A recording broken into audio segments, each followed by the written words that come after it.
বন্ধুকে নিয়ে দিদি নম্বর ওয়ানে খেলতে এসেছিলেন ইপসিতা মুখোপাধ্যায়। সেখানে এসে তিনি জানান মাধ্যমিকে চিটিং করতে গিয়ে কিভাবে ধরা পড়েন সেই গল্পের কথা।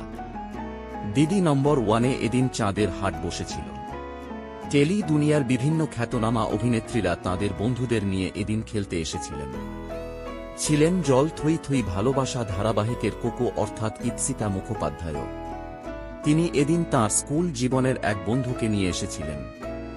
সেখানেই ধরা পড়ে যায় তাঁদের ছোটবেলার নানা দুষ্টুমির কথা। এদিন বন্ধু দেবাঞ্জনা মাঝির সঙ্গে খেলতে এসেছিলেন ইপসিতা মুখোপাধ্যায়। সেখানে এসে তিনি জানান তাঁদের ক্লাস 5 থেকে বন্ধুত্ব, তবে সেটা গাঢ় হয় ক্লাস 6-এ উঠে। কথায় কথায় তিনি এদিন জানান তাঁর মাধ্যমিক দেওয়ার সময়ের এক গল্প।